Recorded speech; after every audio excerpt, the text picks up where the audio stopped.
Guys, good morning and welcome to the podcast. My name is Andy. I'm the clinical lead at ReadyCare, the sciencey, nerdy guy who loves everything to do with cardiometabolic health, cancer prevention, type 2 diabetes, all that sort of stuff. So just by way of background, anyone new listening, hello, let me straighten up my camera as well, that'll be handy. So just by way of background, I'm a published health scientist. So my background is in science and physiology. I have a master in both. And I kind of lead up the NHS interventions. So we treat patients in the NHS across primary care networks. We have about 200,000 patients under our care, and we treat them for reversing type 2 diabetes, treating heart disease, improving cholesterol levels, weight loss, blood pressure, all that sort of stuff. Okay, now let's jump into it here. I won't keep you too long this morning. We'll do about 20 minutes. And guys, these sessions are supposed to be interactive. These are a small group because they're only going out to our bigger, I was going to say better, well, I can say better because the others aren't on it, are better corporate clients. So you guys might be listening in from a corporate around the country. Hello, welcome. Please do pop in the comments any question you have, and I'll get to your question first. I'll pop it up on the screen here and say hello, and then I will go through the question. So any question you have, and you should have questions at the end of this presentation, because if you haven't heard it before, or you're just touching up on the stuff I've taught you before, you should have questions. I always say I did a talk in Arcadis recently, formerly known as DPS, and there was maybe, I don't know, 600-700 people at it. And I started off the talk because I have to put context on it by saying Mark Twain was once quoted, or certainly a quote that was attributed to him, as having said, "It's easier to fool a man again than it is to convince him that he's already been fooled." So it would be very easy for me to come on a podcast and go, calories in, calories out, reduce your calories and do more exercise. And, you know, it's all kind of your own fault if you've gained weight. And if your blood pressure and your cholesterol level is up, you're probably eating fatty foods and meat. But none of that is true. None of that is true. So I want to present the science to you. I want to give you some practical takeaway things to know. It's really important that you know your numbers when it comes to this stuff, in the sense of you understand roughly how cholesterol works, you understand what foods drive weight gain, particularly around the midsection, and how to effectively reduce your risk of heart disease. So again, it would be very easy for me to say, eat less red meat, eat low fat, and exercise. None of that will help you. Sorry, excuse me, exercise will. None of that dietary advice will help you reduce your risk of heart disease. So again, this is an area we're experts in. We have a couple of international awards, one international award and one in the NHS, one from the American Heart Association called the International Scholar Award, for showing heart improvements in our patients while eating a counterintuitive diet, you might say, higher in meat and saturated fat. And also the Clinical Pharmacy Congress Awards in the NHS for our outcomes, where patients are reversing diabetes and improving all their health measures. So with that, let's jump in for a second. All right, that's what I was talking about. These are, I suppose this is back in 2017, back in a time when it used to be controversial to say, actually, the literature doesn't show that eating meat and saturated fat might be bad for you. It shows processed food is driving heart disease. And this was a study done in Ireland in 2017 that was published at the European Congress of Internal Medicine, as well as the European Society of Cardiology and a few other places, where we showed in an 8-week period, yes, I said 8 weeks, we reversed type 2 diabetes on a particular diet for patients. So 48% of patients reversed their diabetes. And you think, well, that's great. And they might be eating some meat and eggs and cream and cheese. But what about their cholesterol? Well, the cholesterol went down. It went down 14%. More specifically, the part of your cholesterol that you should be concerned about, which is your triglycerides, the part that is most closely correlated to or predictive of your risk of cardiovascular disease over a long-term period. Waist measurement went down. The weight loss was about 1 stone in 8 weeks, and blood pressure went down about 11 millimoles. Now, 11 millimoles is not insignificant. For context, 11 millimoles is roughly what your blood pressure would go down if you took a blood pressure medication. None of these patients were taking medication. They're just some of the awards. I'll skip past that for a second. This is what we do in the UK. So we have, like I said, a couple of 100,000 patients under our care. We have 4 primary care networks, each of which would have 4 or 5 doctor surgeries who are referring their patients to us for this sort of stuff.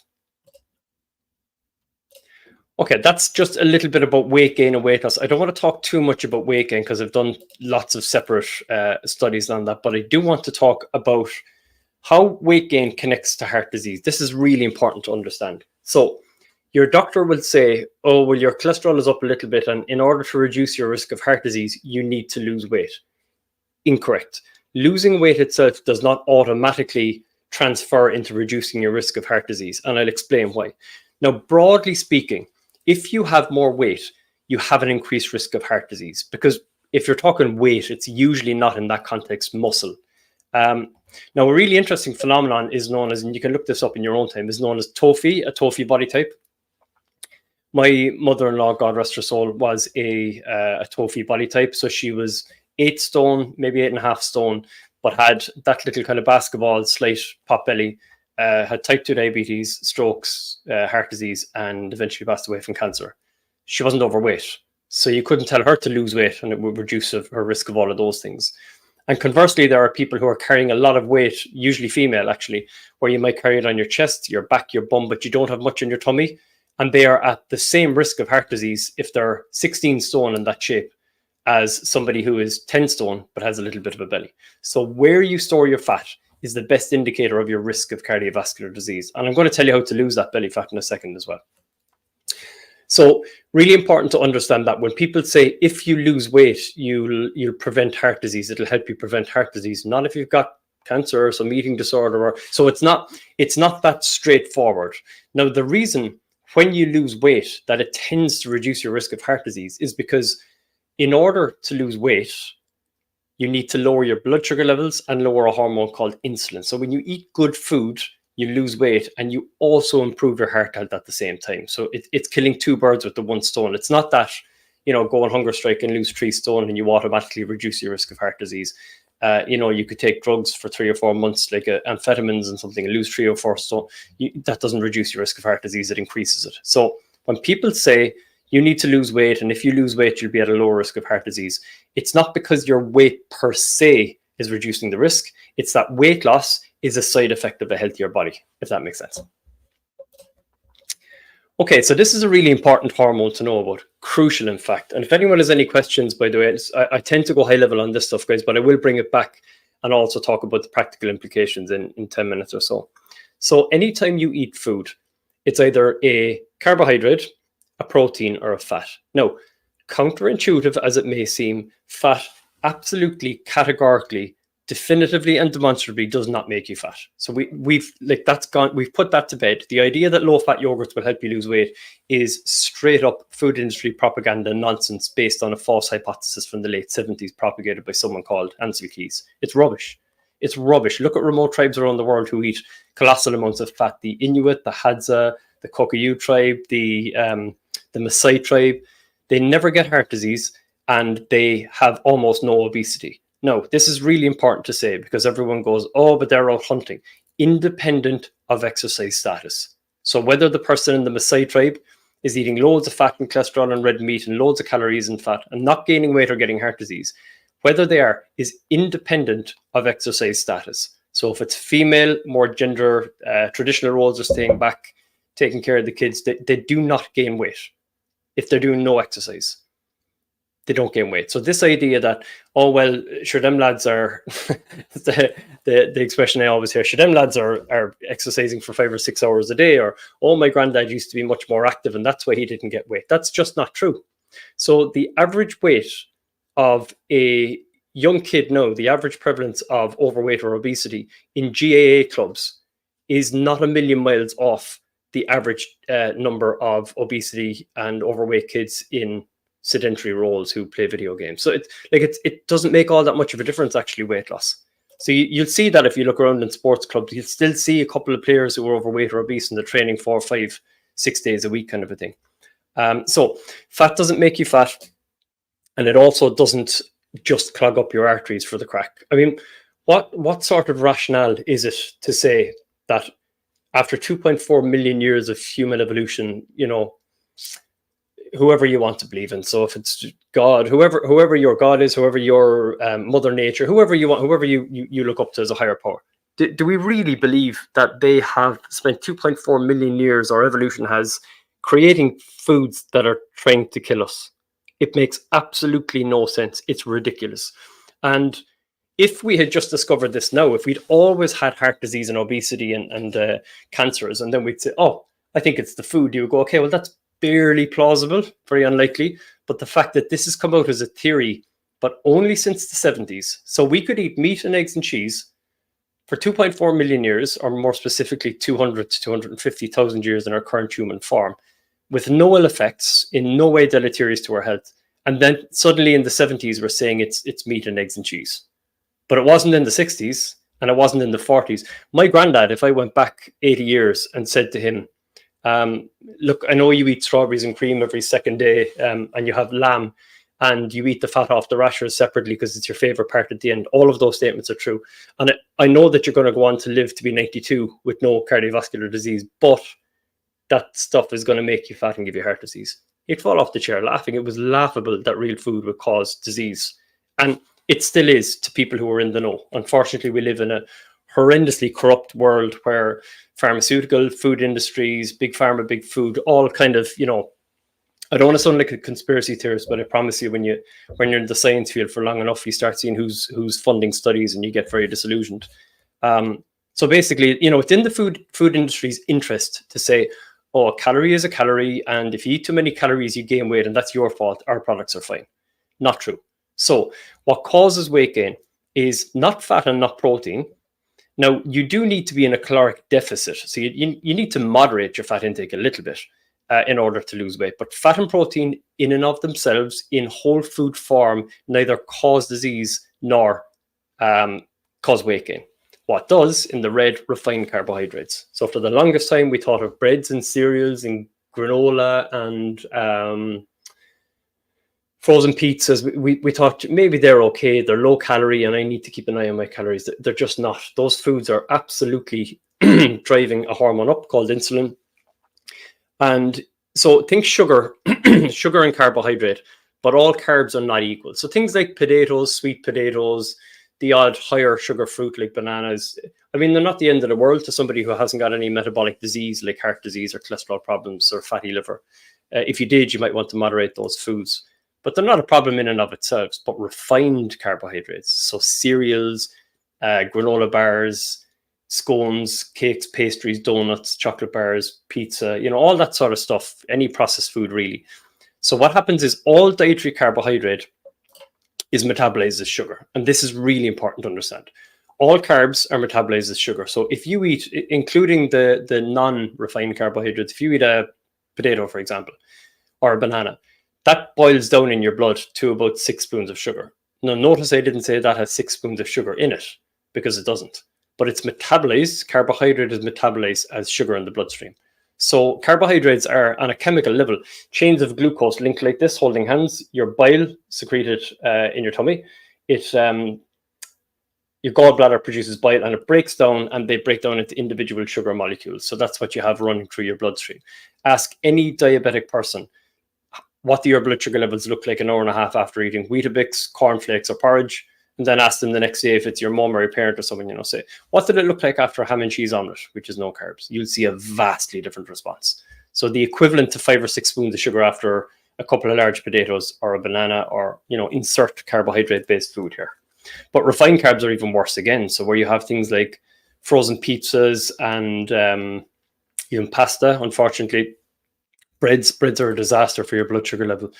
They spike up your blood sugar levels. And in response to that, and this is all you need to know about heart disease, in response to that, insulin goes very high.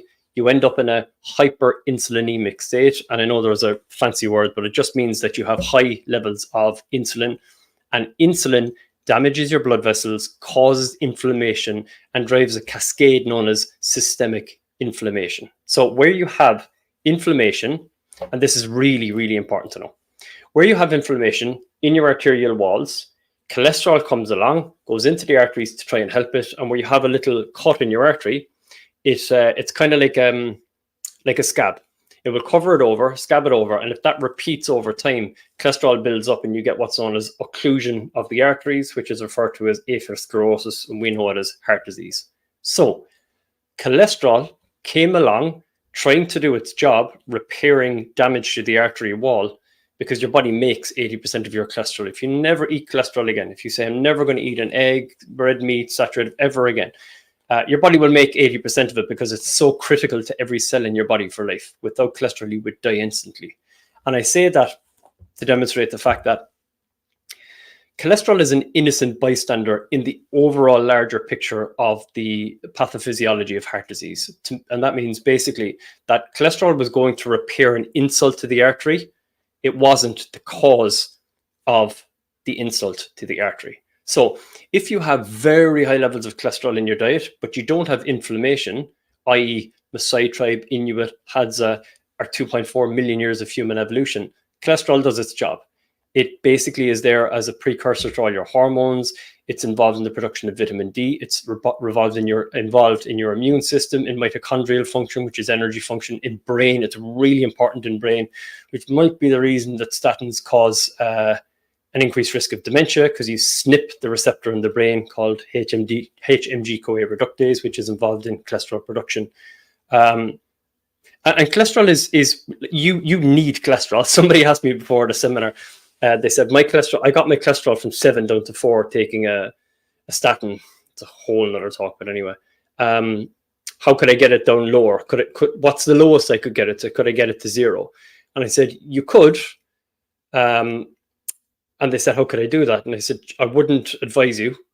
And they said, well, why not? I'd love my cholesterol to be 0. And I'd say, well, maybe, but you just have the slight inconvenience of being dead instantly. So you require cholesterol for every cell in your body to work. So cholesterol is not a bad thing like we used to think, nor is it responsible for heart disease. It's just here's a real good analogy I heard a cardiologist say at a seminar a few months ago.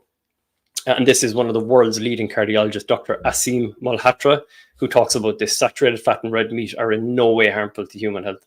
And he said, cholesterol is about as responsible for heart disease as the firefighters are for starting the fire, because you arrive to both scenes, cholesterol in the artery and the firefighters at the scene of the fire, and you blame those two things. You blame the firefighters for the fire. You would never do that. You'd never say, well, the firefighters are always there when the building is on fire, so therefore they caused the fire. And cholesterol is always there when there's a heart attack, but it didn't cause the heart attack. It was there in response, as well as calcium, ferritin, and other repair agents, as a response to inflammation. So the key is, how do we reduce inflammation? And how do we lower that hormone insulin, which is also a driver of inflammation as well as weight gain? So let's take a look at that. Okay, so these are sorry, I'll go back to the foods in a second, actually. So this is just really interesting. These are one of the remote tribes around the world called the Maasai tribe. Their language is called Ma, M-A-A. And any study you look up about them, even when people live with them, they have no word for calorie. So they're not portion controlling. They eat meat, fat, milk, and honey. They're absolutely not starving because they're incredible hunters.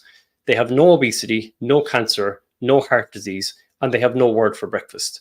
When the hunt comes in, which is usually about 11 or 12 o'clock, they eat, or maybe they don't. They eat whenever they want it, 2, 3, 4 o'clock. And they, broadly speaking, don't really eat again after that. They eat enough to be full, and then they'll eat again the following day. So they eat 1, maybe 2 meals a day, broadly speaking. Any of the research that you look into these guys.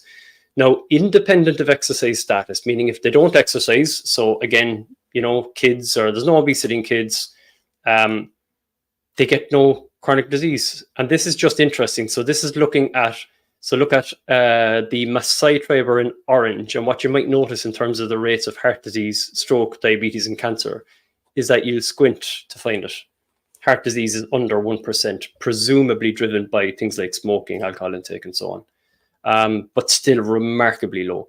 The Inuit tribe then as well, who are kind of what we used to refer to as Eskimo clans or Eskimo people, in the yellow, almost no heart disease, stroke, diabetes, and cancer are almost unheard of, broadly speaking, and then heart disease is rock bottom. And they eat seal blubber, internal organs, red meat, and something called caribou, which is kind of looks like a reindeer, and that is 95% of their diet.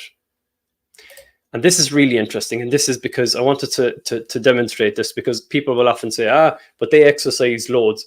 This is a research paper that just put to bed the idea they're exercising, that they don't get chronic disease.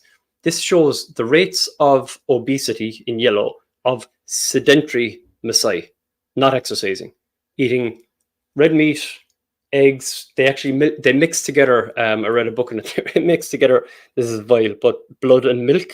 Sorry for making you all squirm wherever you are around the country and around the UK. They mix together blood and milk, and they drink that as well. They think it's kind of gives them, I don't know, some sort of fertility type power, I think it said. And even with all that, doing all the stuff they're not supposed to, the rates of obesity in sedentary Maasai are about 1%, and the same in the Inuit populations. And at a rate of 1%, you could nearly put that down to a genetic anomaly. They don't get sick, they don't get fat, eating all the stuff we're told used to make us sick and fat.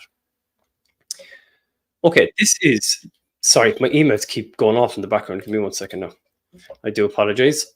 I just log out of my emails there for a second. Okay, so this is the most conclusive, largest ever meta-analysis on saturated fat and heart health, which shows without any doubt, and by the way, this is not some random researcher, this is the JACC. So if you look them up, they're the Journal of the American College of Cardiology. Now, if somebody says to you, oh, saturated fat is bad for your arteries, including your doctor, and expect that, not just don't be shocked by it, expect it. Say to them, you know, the largest ever meta-analysis, huge analysis done on 40 or 50 different studies, all the prospective cohort studies looking at the risk between saturated fat and cardiovascular disease, found there's no evidence for coming to the idea that saturated fat, which is butter, cream, cheese, red meat, increases your risk of cardiovascular disease. No evidence whatsoever. In fact, the Journal of the American College of Cardiology recommend, and these, by the way, were all about low fat until 5 or 6 years ago, where the corruption started becoming obvious, the food industry sponsoring of research that said fat is bad for you and meat is bad for you became very clear. And, you know, it came to a point that they kind of had to say, look, we've done an analysis on it and we got it wrong. Now, this is the most reputed journal of cardiovascular health in the world. This is not a personal trainer down the country saying, I don't think fat's bad for your arteries. This is the Journal of the American College of Cardiology. Now, the reason I say expect it from your doctor is, with absolute respect, one of my best friends, Paul, is a doctor. And I'd say to Paul, do you give advice on food? And he'd say, yeah. I tell him, you know, he used to say, until I battered him with the science after a few pints one night. He used to say, yeah, I tell him to cut down on fat and maybe eat less red meat and do a bit more exercise. And I'd say, why would you say that? And he'd say, I don't know, that's just what you hear. And I'd say, well, with respect, and again, this is after a few pints at a conference one night, I said, with respect, you're about as qualified, and again, this is a really close friend of mine, so it was only ball hopping as well. I said, you're about as qualified to give advice on foods and how they affect your health as, you know, my mechanic is to give me advice on my lower back. In the sense, neither of you have any qualification on the subjects that you're talking about. And he burst out laughing. He said, you're right. Like, I haven't a clue. He just goes, that's what we say. So they get about 2 to 4 hours max nutrition training. And that nutrition training, by the way, 50% of what you learn in college at any given time, including medical school, will be incorrect within 5 years. And if you don't stay on top of it, you just keep, and you won't know which 50%, you just keep repeating that old, cholesterol is bad, eat less meat, eat less cream, low-fat diets. And the science has moved on dramatically since then. Okay, these are the 2015 to 2020 dietary guidelines, and I'll wrap up in 5 minutes, guys. So please do pop your questions in. I appreciate questions, because I love being able to just answer anything you've ever wondered about this sort of stuff. So this is the 2015 to 2020 dietary guidelines for Americans. Has removed the recommendations of restricting your cholesterol to 300 milligrams a day. So that nonsense that we used to hear about, you should eat less than 2 eggs or 1 egg every 3 days, or your portion of red meat, all that kind of rubbish. The 2015 to 2020 dietary guidelines, so they come into place around 2020 usually. So they review 2015 to 2020, 5-year period, and they've gone, well, actually, even if you have heart disease, there's no benefit of eating less cholesterol. So, you know, this idea of egg white omelets, because the yolk might be bad for you, is just not true. I mean, the empirical clinical literature does not support doing that in any way, shape, or form. Okay, I'll finish up on this slide. So when it comes to your cholesterol, be very focused on 2 numbers, not your total number. So this idea that you know, you want to get your cholesterol below 5 is not supported actually at all when we look at the literature. But what is supported is that you want your HDL, commonly referred to as good cholesterol. It stands for high density lipoprotein. You want that to be over 1.3. And ideally, you want it to be as high as possible, 1.5. I love having mine over 2. I think it's a kind of a nice comfort that that's high, even though it increases my total number, but that's a whole other conversation. And then triglycerides, you want to be as low as possible, and good is below 1.7, excellent is below 1. So HDL, you want to be above 1.3. Triglycerides, you want to be below 1.7. They're the things that will predict your risk of heart disease. So how do we do both of those things? We eat less processed carbs and sugar. We eat more fat. Totally counterintuitive. Totally counterintuitive. And then finally, one of the most mic drop type studies of the last 20 years or so has been a study done, I think it was about 8 or 9 years ago, the results of which were released about 8 or 9 years ago, where they said, we have followed 8,000 middle-aged men who were enrolled in a study back in 1986 or 87, I believe, from the paper, and they followed them for 30 or 40 years, and you could only be in the study if you'd had a heart attack. So what they did with these patients is they said, with your consent, we're going to take your bloods every year. And at the end of 30 or 40 years, so a nice long stretch, there was millions put into the study, we're going to see which of the risk factors or which of the numbers that we saw when we were looking at your bloods each year predicted your risk of heart disease. So I showed this to my doctor because he liked talking to me about cholesterol and because he understands what I do. And I said to him, if cholesterol is a risk factor for heart disease, and if I should be getting my cholesterol below 5, the total number now, I'm not saying HDL and triglycerides shouldn't be good. Why is it that in this study over 30 years, having a cholesterol of 8 or 9 or 10 did not increase your risk of having a second heart attack? So you were as likely to have a heart attack, in fact, slightly more high risk if your cholesterol was below 5 compared to if your cholesterol was 8. So how is it that having cholesterol over 5 increases your risk of heart disease when it demonstrably doesn't? So I know I just get I get borderline ratty with this stuff because I said to my doctor and he said, I don't know, to be honest. That's just the way we were trained. So, but the science moves on, guys, and social professionals, if they're on top of what they do. So a high total cholesterol and a high LDL cholesterol. Now, believe it or not, this is the one that most doctors still refer to as quote unquote bad cholesterol. There is no such thing as bad cholesterol, only oxidized LDL. And oxidized LDL means that the LDL part of your cholesterol has kind of gone rancid. It's kind of gone AWOL and rotten. And it does that because, you guessed it, there's a lot of inflammation from sugar, smoking, alcohol, and stress and all that sort of stuff. Industrial seed oils will do it as well. So neither of those, so having a high total number or a high quote unquote bad cholesterol number didn't decrease your risk of heart disease. Having high blood pressure doubled it. So if your risk was 10%, now it was 20%. And then having high insulin levels, and I'll finish up here, guys, conferred a 6.7-fold increased risk. So if your risk was 10%, now it was 67%. So based on what you see here in this study, what do you think you should do to reduce your risk of heart disease? Pop it in the comments there for the crack. Go on, don't be so quiet. What should you do? Should you look to reduce your cholesterol, eat less meat, or should you be careful with sugar and processed food? So I think it's fairly clear. Remember, sugar and processed food causes your insulin to go through the roof. So my main takeaways, guys, when it comes to heart disease, the literature is beyond clear. 1, reduce your intake of processed food. Eat real food. Avoid added sugars. Go around the outskirts of the supermarket. Get your meat, your fish, your fruits, your vegetables, your dairy. And beyond that, remember, in the inside aisles, the outside aisles are safe. The inside aisles, I say jokingly, are trying to kill you when it comes to heart disease. So the cereals, the breads, the granolas, the cakes, the pastry, all that sort of stuff that we love eating in Ireland are the ones that you should be eating less of. So guys, if anyone has any questions, you're all very quiet today. If anyone has a question or even a comment, if you found this session useful, if you thought, wow, that was really interesting, leave a comment in there. We love getting a comment that just lets us know that we're on the right track because we put an insane amount of work into researching this stuff over the last kind of decade. Guys, before I finish up, thank you so much for your time. Thanks for watching the podcast. We'll be back next week. Chloe is doing one on something to do with neuroscience and motivation, so she'll be back next week. Have a good day, and I will see you at the next one. Take care, guys. Bye bye.